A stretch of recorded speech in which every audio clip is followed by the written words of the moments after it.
Vin, Wednesday night, episode 42. It's hard to believe we're in the 40s. We're doing this long already. That's pretty cool. Tonight, we have a professional bodybuilder, a coach, and again, another good old Jersey boy. Vin, who am I talking about tonight? My good friend Dan Hawtin from South Jersey. Now, Dan, you're down in where now? I'm down in North Carolina now. I've been down here for about 7 years, but really happy. Pleasure to be invited. Happy to join you guys. Glad you're here. Dan and I have known each other a long time. I remember, he reminded me his first show was the Suburban in '95, when that was the first year I did the NPC Nationals. And Dan and I have kind of like similar paths. He's followed me in my footsteps a little bit because he got his pro card in the Masters Nationals. I got my pro card in the Masters Nationals. I won the Suburban back in '89. He won the Suburban. He won the Jersey. I won the Jersey. So we have a lot in common, a lot of the same titles and stuff. And I'm looking forward to Dan sharing a little bit of his story and how he's become a very successful coach. And, now he's got Justin Burdine. How do you pronounce his last name? Justin Batterina. Okay. He's been doing very well himself on the pro circuit in the classic, and I believe he took 5th last year in the Fit World. I believe, right? He did. He took 5th at Fit World, and then 2nd at the Charlotte Pro right here in North Carolina. So nice. We just missed the Olympia qualification, and got some great feedback from Tyler, and put it to use. You know what I mean? Justin's up probably 12 solid pounds. Nice. He's gonna have to suffer to make weight this year. I mean, we actually picked up about 4 or 5 pounds for the class, so he's 227 is the class now. And for his height. What's that? Yeah, for his height. How tall is he? He's 5'11". Okay. All right, cool. Yeah. So we maxed out this improvement season at 267, and we hit our health phase at 267, and he's cruising now at 263, right at the end of our health phase, ready to start cranking it up, and plan to hit the circuit. Watch out for Justin, and I want to give I don't want to let the cat out of the bag, but watch out for Justin July, August, September. All right, cool. If he gets a haircut, maybe you can make the weight. Well, he's got that Aquaman look. So I'm trying to, he actually told me, I think it was like 2 years ago. He said, Coach, I'm thinking about cutting my hair. I said, don't you dare. I'll drive back up to Jersey myself and I'll wrap you in the head. Oh, is he in Jersey? Yeah. He's down South Jersey. All right, cool. I didn't know that. That Cherry Hill area. Yeah, what's so funny? Okay, I know Justin. I know Justin because I work for Apollon. He was an Apollon athlete, and I met him last year at a seminar. So I'm not going to go into too much, but him and Sister Nina were going back and forth, old school, new school mentality, and we'll just leave it at that. All right. Yep. It's funny. It's funny. Again, I was just going to say, Justin's with me 7 years. Wow. He walked into my office in New Jersey after his first and only show without me as his coach. Afterwards, he showed up in my office as 18-year-old. Yeah, 18, 19. This is pasty, chubby white boy, and he comes in and he says, I'm going to be your best athlete. And I said, okay, how many times have we heard that, Ben? So at the time, I was popping, 2, 3, 3 or 4 pros a year, and he was, just an up and comer. And so when I heard that, I was like, I hear that a lot. You got to prove it to me. And sure as anything, he's been the one constant that I could say has lived up to that really, that definition, that us old school bodybuilders put on ourselves. Is like, I'm a bodybuilder. I will be a bodybuilder to the day I die. I don't care if I'm not competing anymore. I still live the life.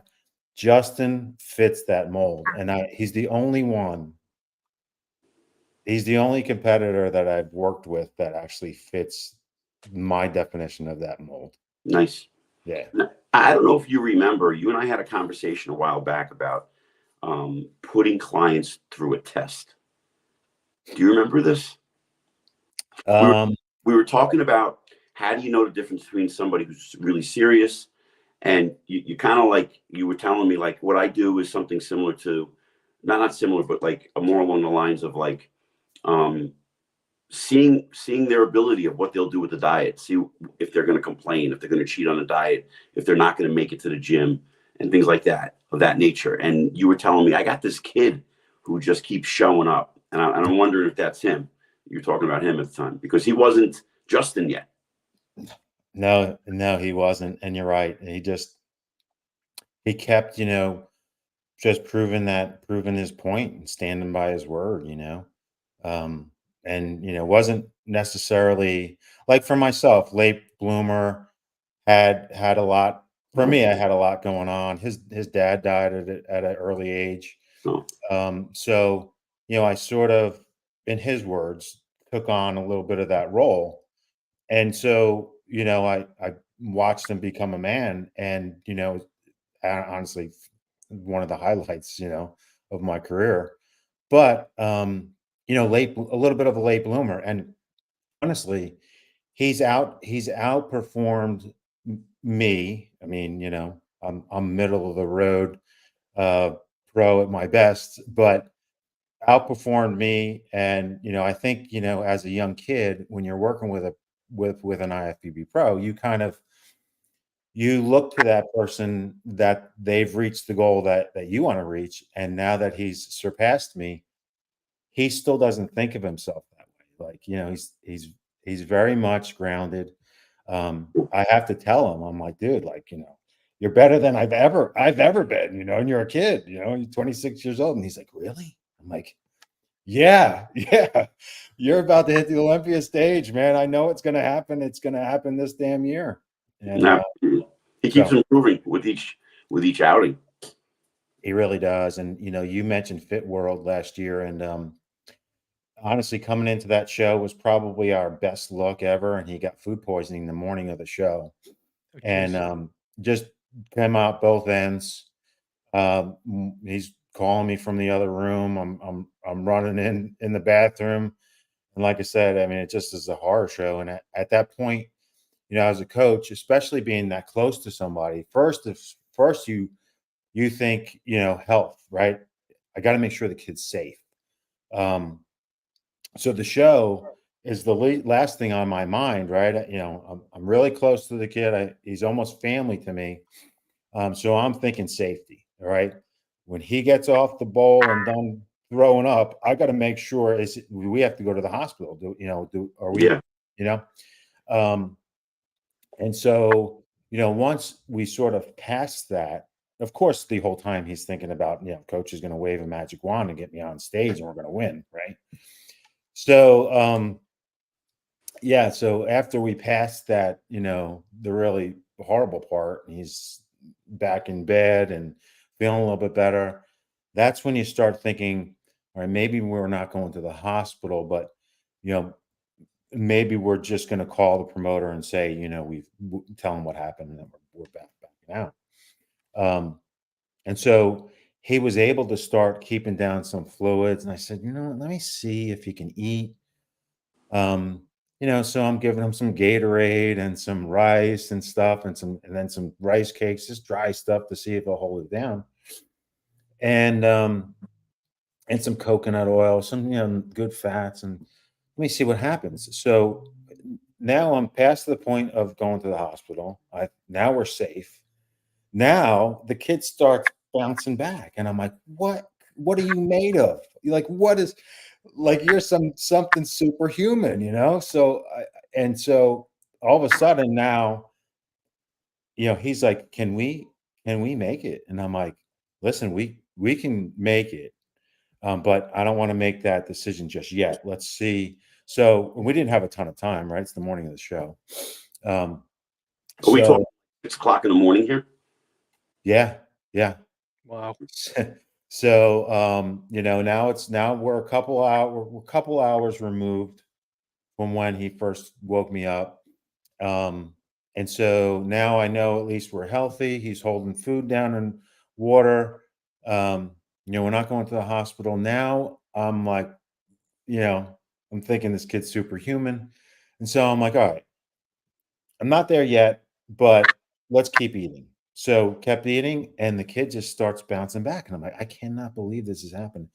So now he's at the point where he's like, listen, we're going to go compete. I'm not calling the promoter and saying we're not showing up. Let's go compete.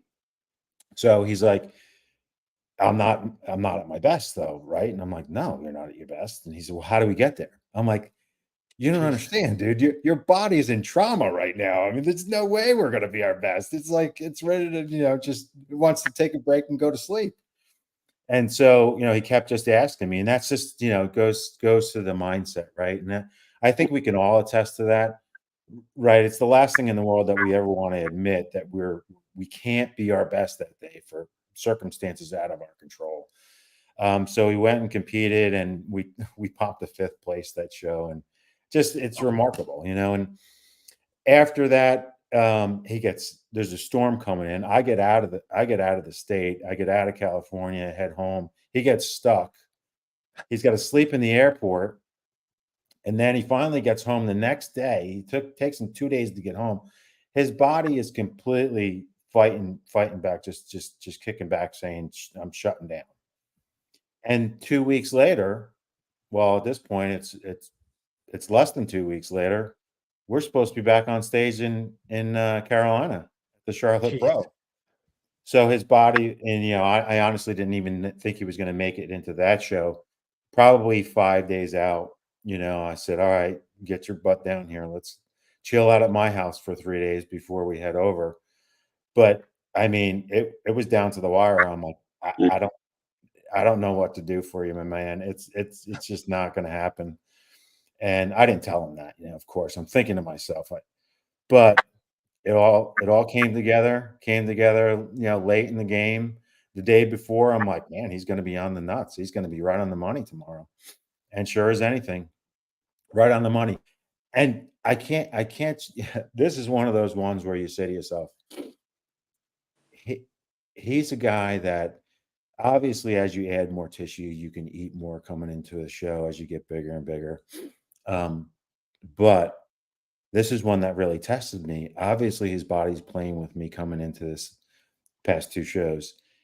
And I just was able to keep feeding him. The kid literally took in 1,000 carbs the day before the show. And then the day of, I'm feeding him pancakes. And he's sitting backstage, and I just lay down, man. Just lay down, just let those carbs sit there. And every once in a while, I check his dryness and stuff. And he turns to me, he goes, "You think we'll go flat?" And I'm like, "Are you crazy? If you flatten out, I will eat my hat." You know what I mean? But the kid was sharp as nails on 1,000 carbs and pancakes in the morning of a show. It just boggles my mind sometimes. You know what I mean? And it's not a 300-pound bodybuilder that you think is going to be able to handle that. Last year, our max weight was 222. I think we came in at 221. So just one of those freaks. It's a testament. It's a testament to you, Dan, because nobody stays with a coach 7 years. Yeah. People want instant gratification. Get that next show, you're out. Yeah, thank you. I appreciate it. He's been great in regards to that, and I appreciate the compliment. With something that we have a different type of relationship for sure. Yeah, but there's that different trust there, and sometimes, honestly, when we were out at Fit World, I thought to myself, maybe I'm too close to this thing, like I care too much, like I'm about to have a break. I'm gonna have a nervous breakdown because I feel like he's my kid. Sure. So I thought for a minute, like, what? But I took that back right away. I was like, yeah, I'm all in. Like, let's go, Justin. And I had a very similar experience back in the the 95 Nationals. I was working with Maz, you know, Maz. And Yeah. we were in Texas, and I ate a steak, and I had horrible food poisoning, and it was the night before the prejudging, and it was coming out both ends. And my niece was with me at the time. She's a nurse, and she's like, eat some crackers and have some 7-Up. I'm like, I can't eat that. I can't have that. I'm going on stage tomorrow morning. Yeah. And I ended up in my first light heavyweight class, taking fourth in like one of my nastiest conditions. You know, you're at that point, like whatever happens, you can't stress over it. Did you eat the crackers and drink the soda? They probably did you good. Yeah. It did. Yeah, you know, there's a lot of things that, like, mishaps by accident that you don't plan come out to be like completely against the grain of what we think we need to do for a bodybuilding show. And you're like, if I would have thought about eating crackers and having 7-Up, if you would have thought about giving him Gatorade, it would have been a nerve-wracking, decision to make. Like, am I right? Am I wrong? But you're forced to do things on the spot, without thinking, because the first priority is feeling better, not the anymore.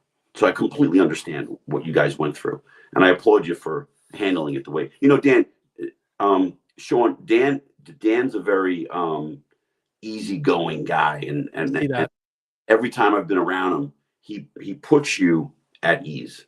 Dan's whole aura and your disposition has always been to be settling and calming individual, and I appreciate how you handle things. So I said to Sean, I said, we got to get Dan on the show, and Sean was like, I don't know anything about Dan. I said, well, he's a great guy, and we're gonna have a great show tonight.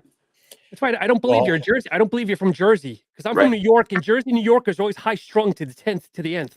He doesn't have that's true. It's true. And I guess I wear it well, because I've heard that a lot about myself.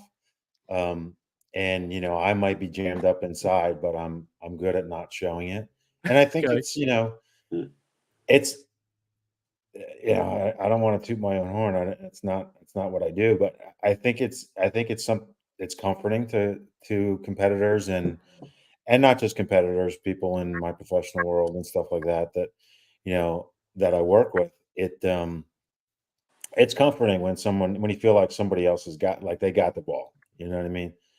I'll worry about it. I got it. Don't worry about it. I'll worry about it. You do what you got to do. So it's, I like my folks to obviously try to relax. There's so many things that go against us when we don't relax, right? I mean, cortisol is the biggest thing that you think about. It's just going to run rampant, and then your look could be destroyed just from your nerves. But Dan, when you were competing, though, were you able to keep that same mentality, or were you kind of wound as a competitor? I think early on wound up, and then I think, just like anything, you get a couple under your belt and you feel really comfortable. For me, I was searching for it for a while. I did well early on when I was a kid. Ran into lots of personal issues with substance abuse and stuff like that. I was out of the game for 5 years, 5 really quality years, in my 20s. And so I had my own struggles and issues, and maybe some of that real life stuff that you fight through, obviously it makes you who you are, but maybe it makes me the coach I am too, in regards to being able to handle some of those types of situations. Yep. But similar to Vinny, as I started coming back after those nightmare years of 5 years that I was fighting addiction, I started making my way back, and searching for it, because obviously it didn't come right away. You're away for 5 years. It doesn't come right away, and then all of a sudden I started having some success and saying to myself, I think I can make a real comeback, and then I mentioned similar to Vinny because of the shoulder injuries. Then I had the injuries. I spent the better part of a year and a half in a sling. And then I decided I was was gonna hit the universe in 2013, the Masters class, and I tore my shoulder again, during that prep. So my supraspinatus is rolled up into my trap. So I went back to the doc, and he's like, "Dude, you got a third tear. You got another tear." I'm like, "Well, it's too late now. I've already set a date. I'm going." And he's like, "What? Like, do you want to be able to lift the box over your head, when you're older?" And I'm like, "Yeah, but I can't think about that right now. I got one more shot at this. All right, I got one more shot. I've wasted 5 years of my prime years, of course, that life lessons learned and all that good stuff. But in my mind, I'm thinking it's my last shot." Yep. So I said, "Screw the surgery. I'm not going to get it fixed again." I just was like focused. So I did Universe in 13, took third there in Masters, headed out to Masters Nationals. In the interim, Vinny reaches out to me. He's like, "Dude, can I give you some feedback on your posing?" I'm like, "Yeah, absolutely."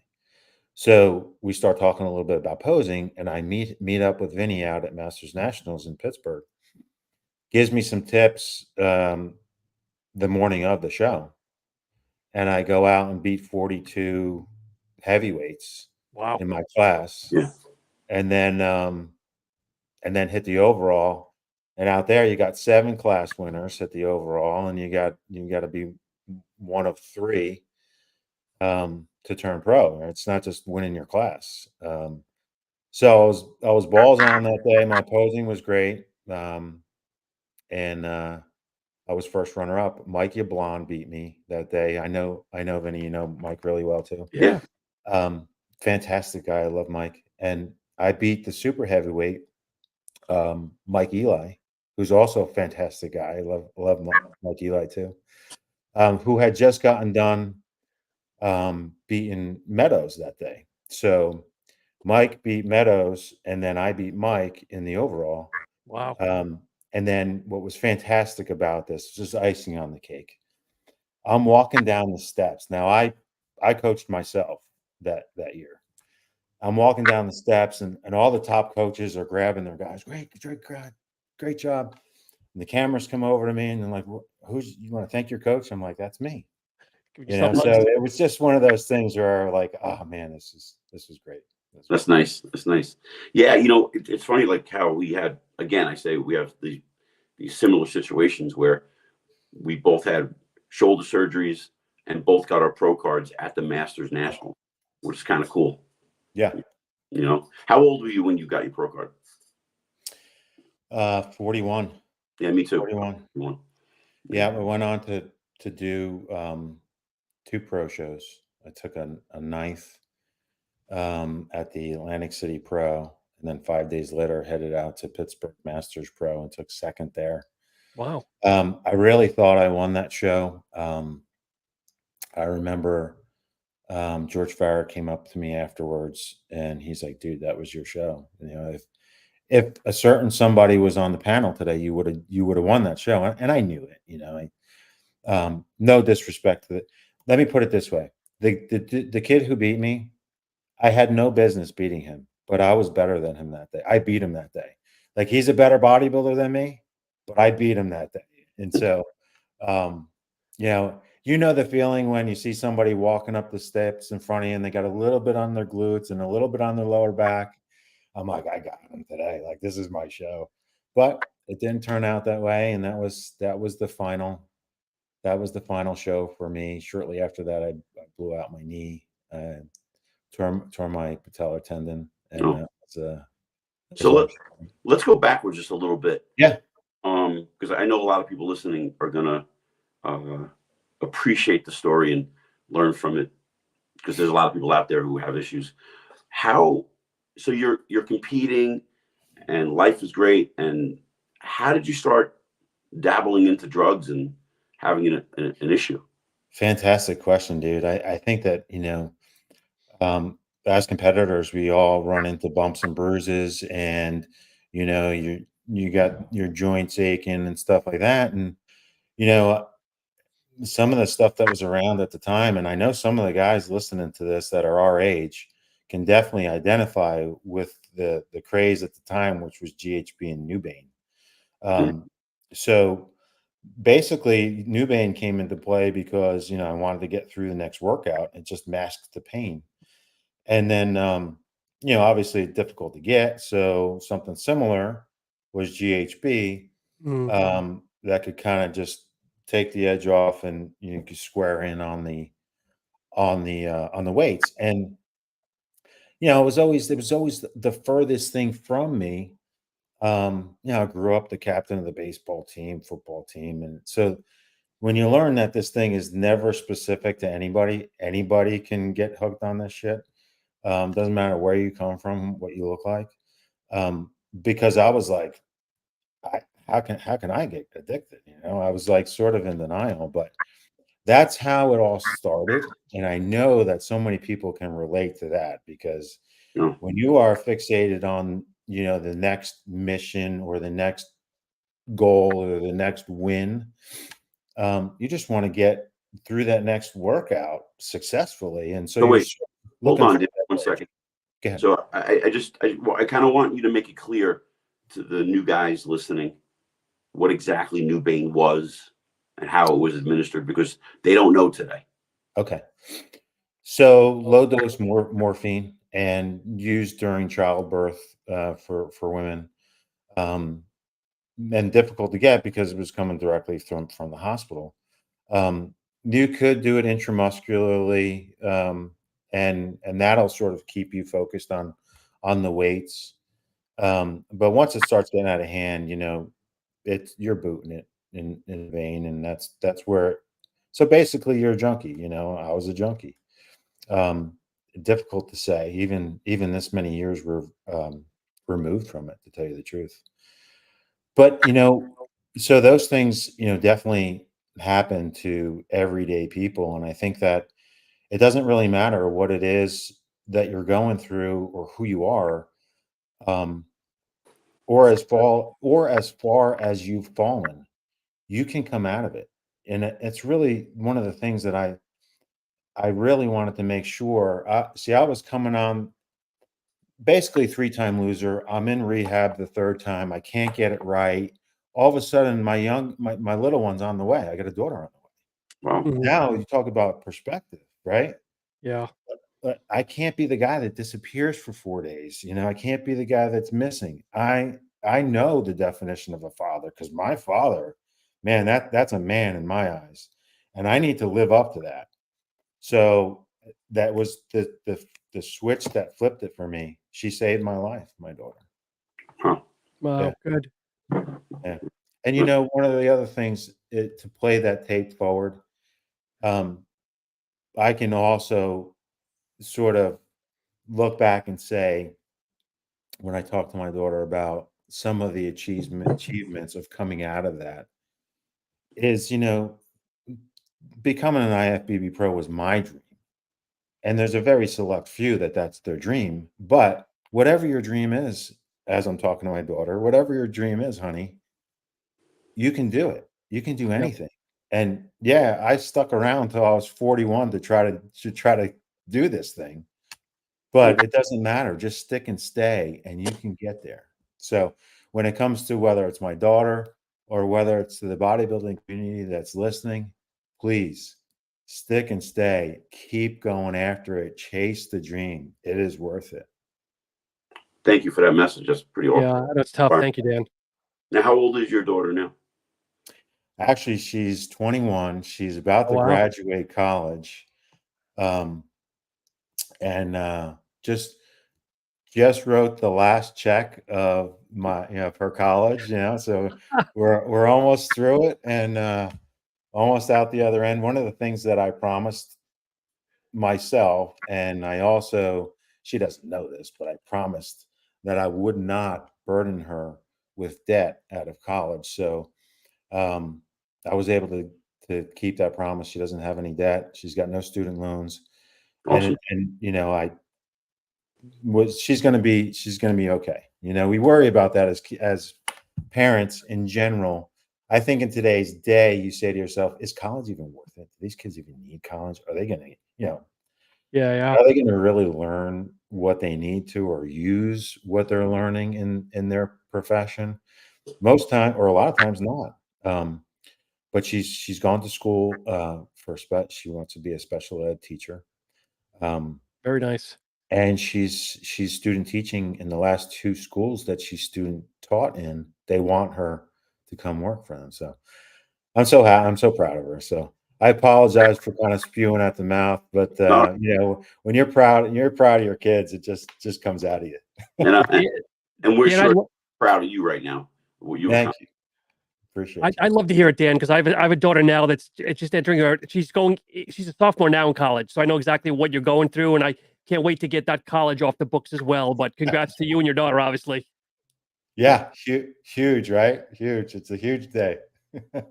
That's awesome. So you come back from all of this, and you step on stage at the Muscle Beach in 2005. You win your class overall, and you went back to the Suburban.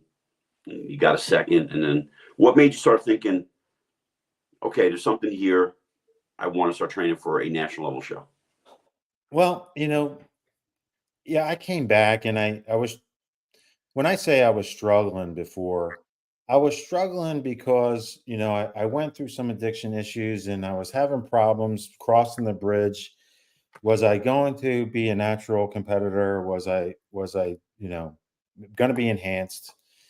And I didn't want one to affect the other, so I was nervous about crossing that barrier. And could I keep my sobriety?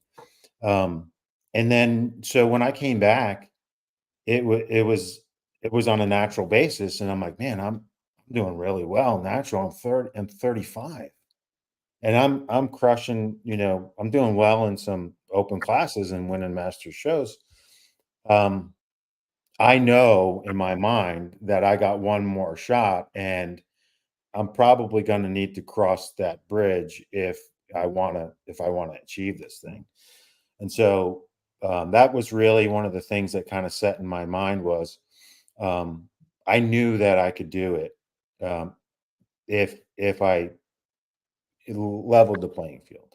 If I got on the same playing field as everybody else, I knew I could do it. And then it just came down to will. Like I said, the injuries and stuff, and the re-tear. Man, it just came down to a mindset where I was like, man, I've been through a bunch. I can do this too. So, Dan, if I do quick math, so you were training naturally, give or take, for 20 years before you decided to go to the dark side? No. Oh, So okay, early okay, on, I was okay, doing well. I was okay. enhanced, and then, had that period where I was struggling with addiction, and Got it. then I had a difficult time afterwards. Like, can I be enhanced and still keep my sobriety? So, Got it. through talking to others, I gained some clarity there and some confidence, and Okay. Because Well, you're good for you. so just make this clear so people understand. And correct me if I'm wrong. So here you are earlier on in pain and looking to mask it because it hurts, and I get it. And so at the time, New Bane was popular in the GHB. And now you're coming back, and now you're going the route of drug free. And I know there has to be some pain. I get it, right? And then you start thinking like, okay, if I go on a national level and I go back on a cycle to do what I have to do for a show, I got to make sure that all my ducks are lined up, where I got to make sure that I have nothing. There can't be a glitch. And did you have that conversation with yourself, with any of your, like a best friend, like, dude, or your wife, or like, did you say, I can't go that, like, if I start to say, oh, you know what, just a little, I could do something. Did you have that heart to heart conversation with somebody, or were you you knew you had it under control? No, oh gosh, no, I didn't. I did not think. I'm sorry for the hard question, but No, it's not. I appreciate it, really. I think for me, I stayed connected, with some 12-step programs, and I really needed to talk to others about, what I was going through and stuff like that. So I think it's important that if you're going through anything like that and coming out the other end, you have to stay connected. So for me, I could never think like, I got it. That's when I'll be back right back where I started. Good. I just knew like I had a goal, I had a mission, and you made the point of ducks in a row, and those ducks in a row for me really started with a foundation of communication. And that does not exclude my wife. My wife was right there involved with those conversations. You had to be, Of course. and I think that's one of the things that we really need as competitors, whether you're going through something like me or not. We really need that sort of home team where you've got a great support group, because you're going to be tested. You know what I mean? Yeah, And sure. not just physically, right? But we're going to hit those emotional walls, and you're going to struggle. And it's great when they know what it's going to be like, meaning they've been through it before with you. Sure. But even if not, even if they're not, like your girlfriend or wife is not a competitor, but they understand. Like I said, I think it just comes down to a support group. So whether it's they're cooking your meals or whatever it is and that sort of stuff, but they're there for you, and it feels like home team. You know what I mean? Dan, when you blew out your knee, was there any Yeah. chance of you thinking I can do one more, or was that the deciding factor? And was it easy to walk away? Funny you mention it. Right before that, I had called up my business partner, Brian Hoydick, and he's also IFBB Pro. And I said, Brian, I think I'm going to give it one more go. Now, I was 48 at the time. Okay. And I said, I'm going to take this next year and a half. And now I'm just going to go nuts. I was feeling good. I'm just going to go crazy, train, and I'm going to come back at 50. I'm going to line up every master show that's out there, and I'm going to win them all. That's my conversation with him. And no disrespect, Vinny. None at all. You're a killer on stage. But that was the goal, right? So shortly after that, I'm at a freaking office picnic. Okay. Jeez. And we're running around playing pickups. We picked up a game of soccer. I'm running around. I go to kick the ball, and my knee just blows up. Oh, It must have been like a complete comedy skit. People are laughing and stuff because my knee my leg folded up underneath me. I'm rolling on the ground. So it must have looked hilarious. All of a sudden I'm trying to get up and my leg don't work. Jeez. Oh man. So that's when it ended for me. I tried the whole rehab and got a couple years removed from that surgery.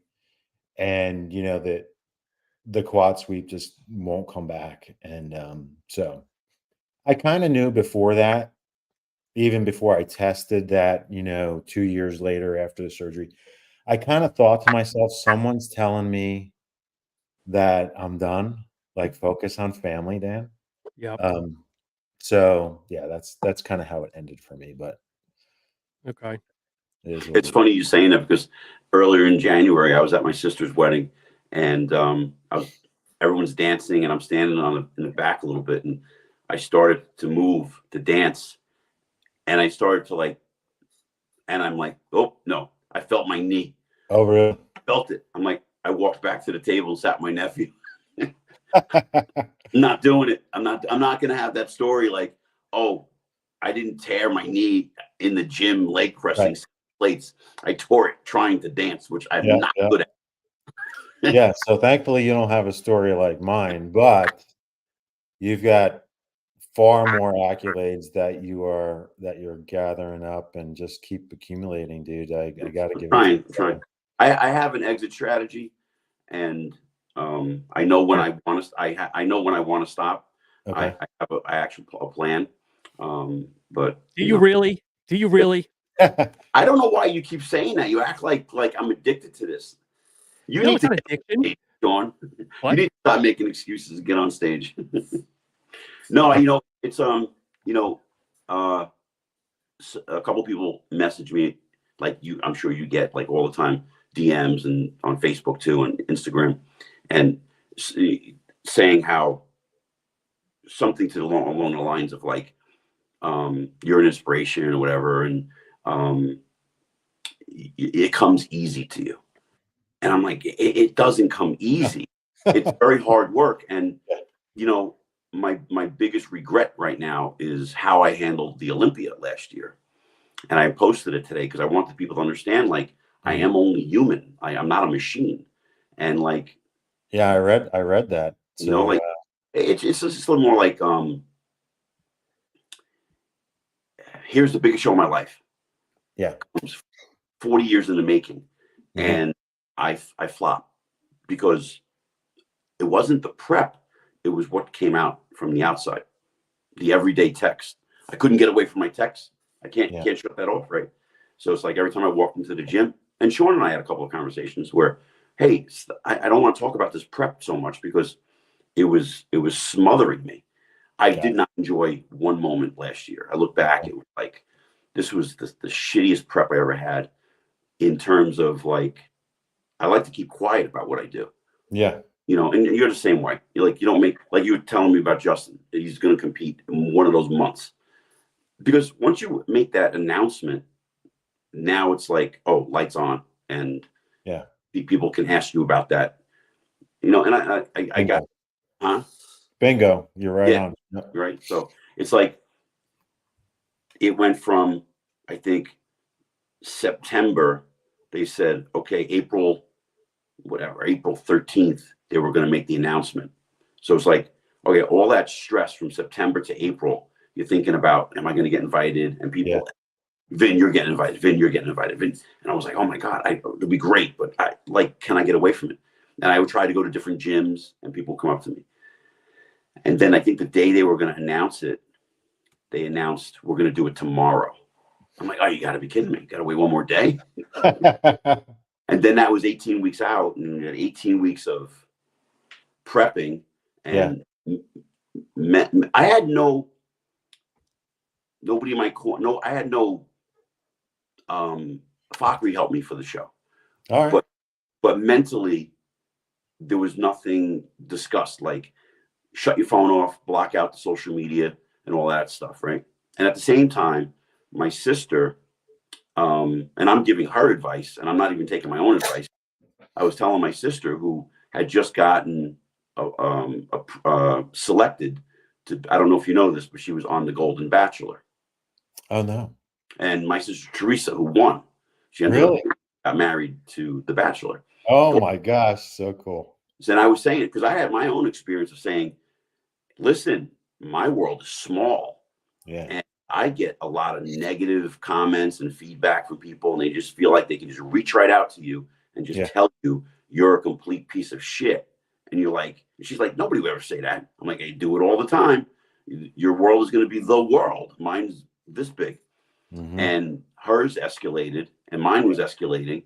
And I handled it poorly. So I heard that the 2025 Olympia, I heard that the Masters Olympia will come back in 2025. Right. So my game plan is to hit a show early next year, qualify, and then do the Olympia. And that'll be my last.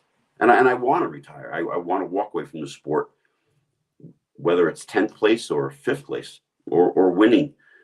And at the same time, and Dan, you could appreciate this, now that the weight class for classic from my height has increased to 192. Yes. I want to create a better version of me being a classic competitor, because all these last 5 years I was able to put on size and compete against the big guys. Right. You know, I've won 8 out of 12 of the shows and I beat some big guys, but now I don't have to go that route anymore. Correct. And I can create a better classic version of me, which I was in the past.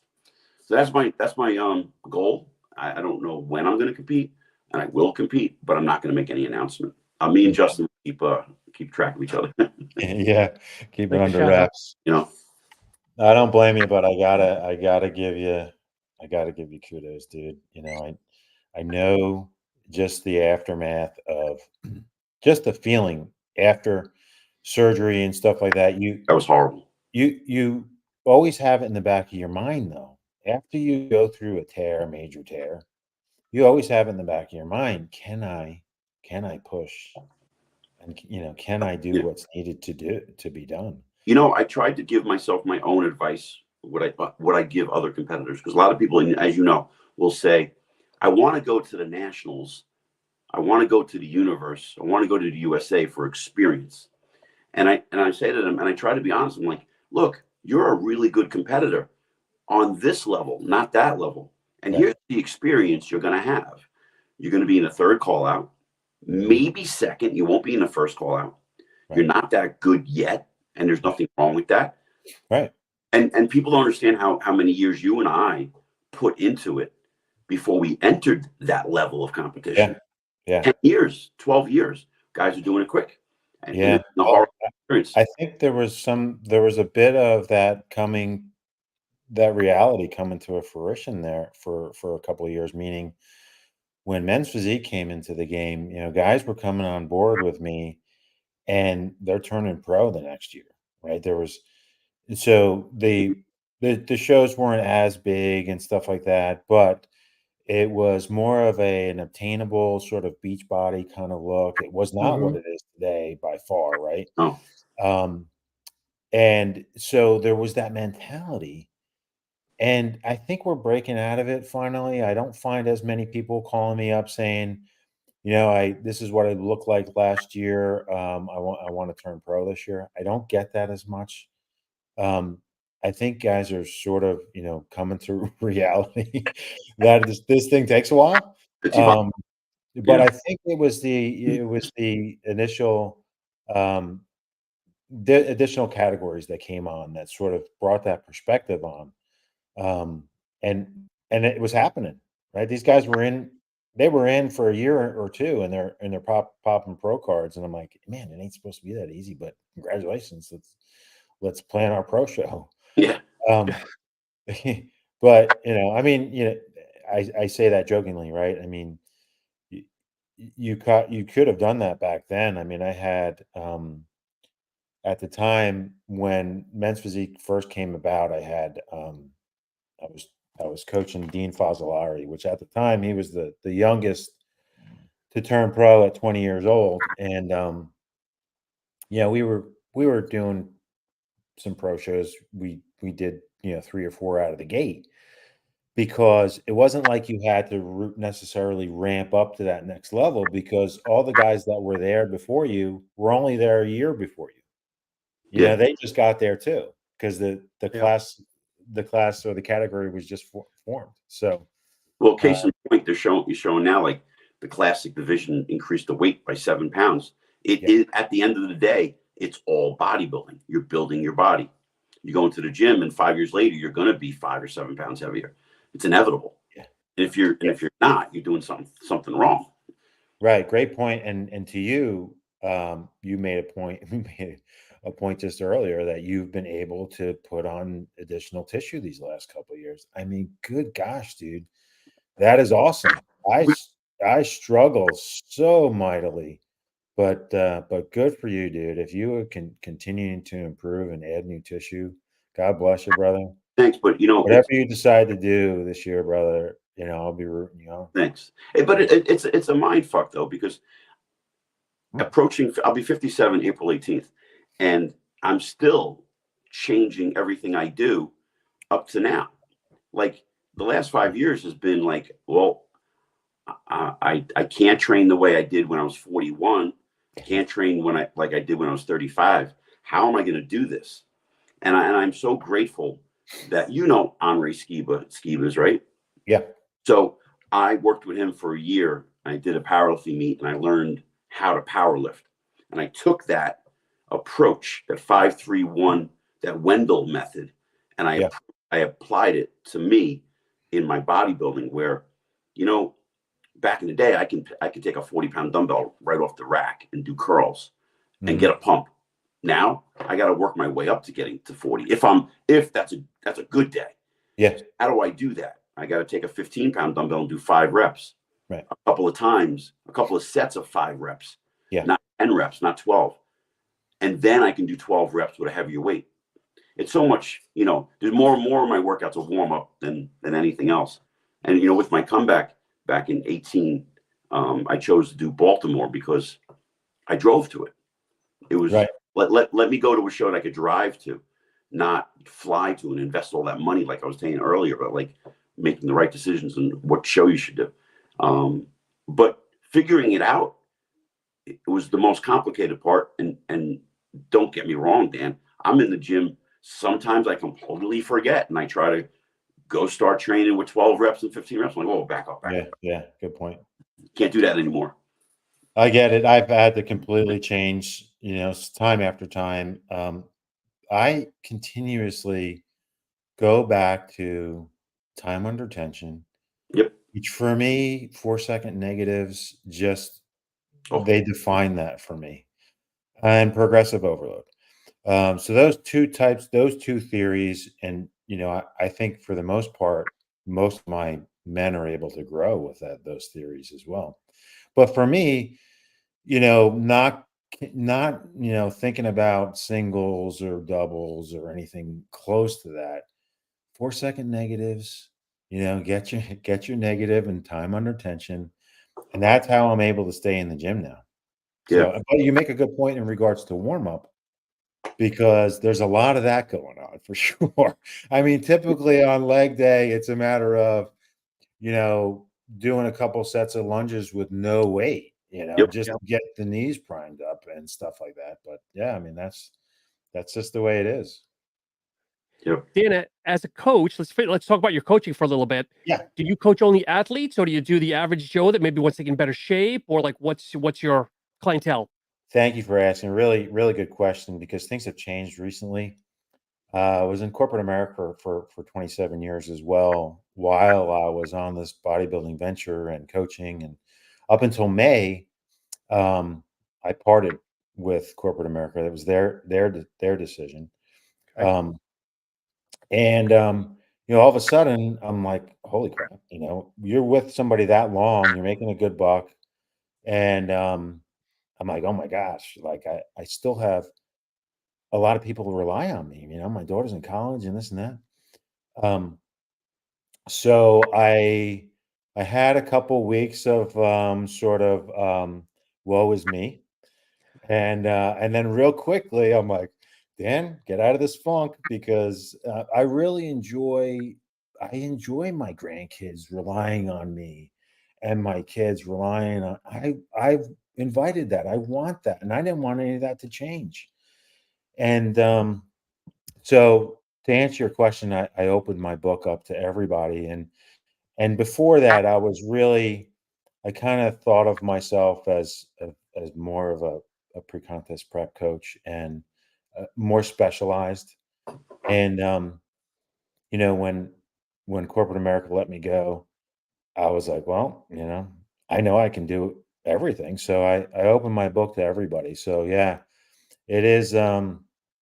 It's really It's really rewarding, also bringing the average Joe Yep. from that 270 beer belly to, that 220 mark that he's been trying to get to. And I've really enjoyed that part of it too. I mean, and the gals too that I'm working with. I mean, these gals who have had children and stuff like that, and whether or not they're fighting, perimenopause or all those types of things that you have to consider Yes. as a coach, right?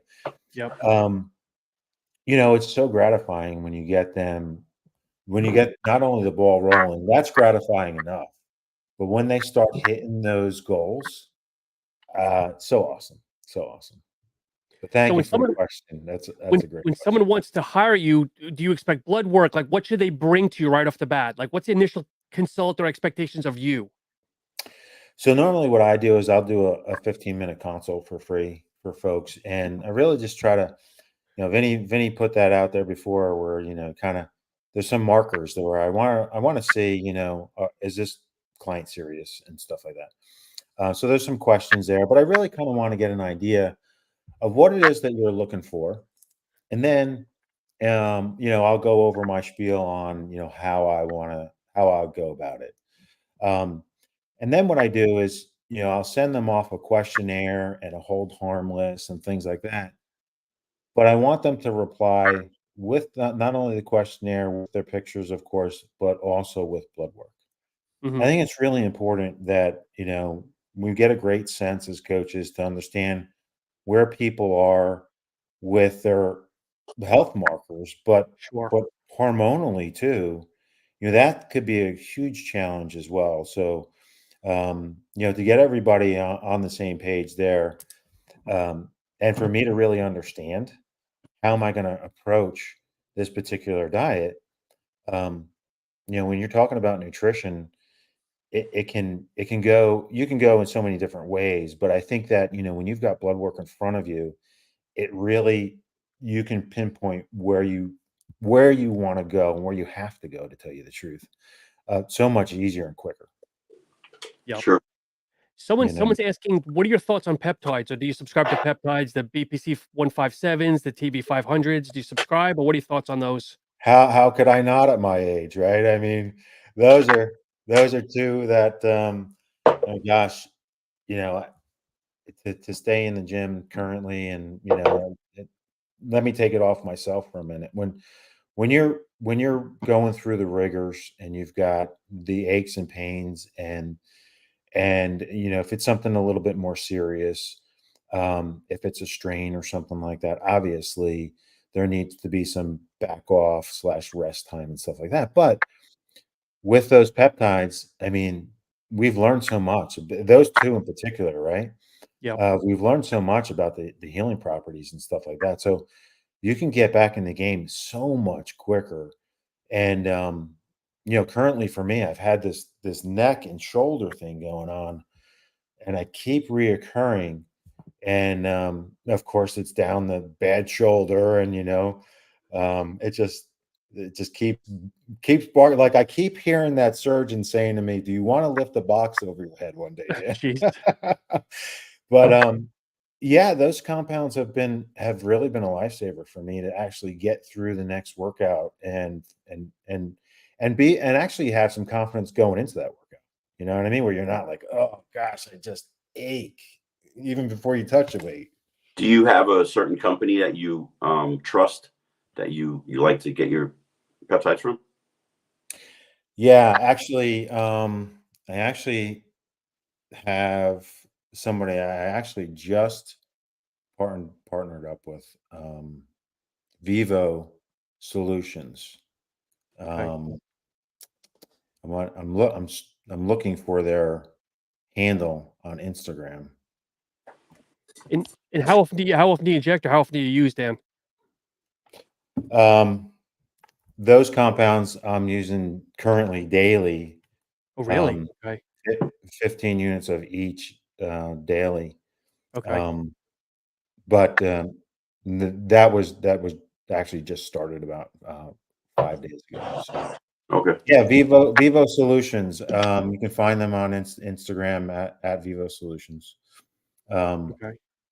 but listen, and I know we're pretty close to it, but for the folks that are looking for information on them, please hit me up. I will, not only head you in the right direction, but I'll give you all the information that you need for an intake form, new patient form, and all that stuff that you'll need to fill out to send over to them to get the process going.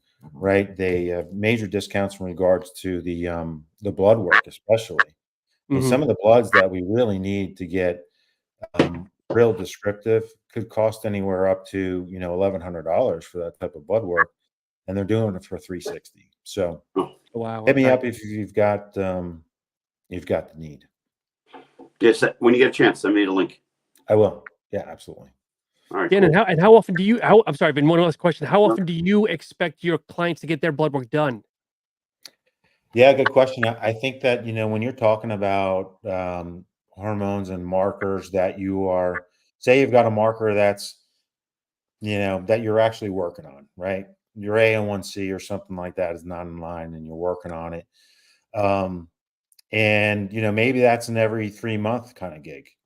If you are a competitor, I would expect, without a doubt, you're at least getting your bloods done twice a year, every 6 months. Yep. And excuse me. And when it comes to blood donations and things like that. I think those are also vital.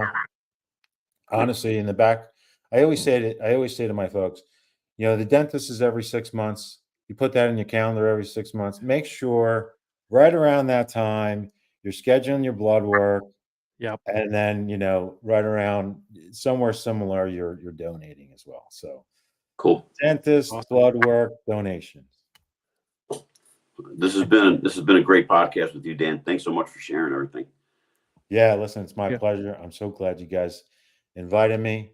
And Dan, if people want to engage you, where can they go? I think you have a website too, right? Please plug everything. Yeah, thank you so much. My website is actually going to be finished tomorrow, so perfect timing. Awesome. danhawtin.com. You can find me there. And also most of my following is on Instagram at Coach D Hawtin. You can find me on Facebook under Dan Hawtin, Coach D Hawtin, TikTok. But yeah, the website I'm really excited about. And that'll be firing away tomorrow. Cool. Congratulations. Thank you. Awesome. Appreciate it. Cool. Appreciate it. Well, I'm looking forward to not only watching this session, but watching the future podcasts that you have coming up, your future guests, and then watching Vinny's season this year. So when you decide, Vin, I won't tell anybody. Let me know what you're doing. Don't tell Sean. Thanks, Vin. Love you a lot. Sean, it was great meeting you, man. Dan, same here. I'm following you on Instagram. I'm sure we'll chat offline here. But for everybody, thank you so much for watching. Make sure you subscribe, comment, share the wealth. If there's any guests that you'd like us to bring on, please contact Vinny or myself. And as always, thanks so much. Have a great night. And next week, we're not on.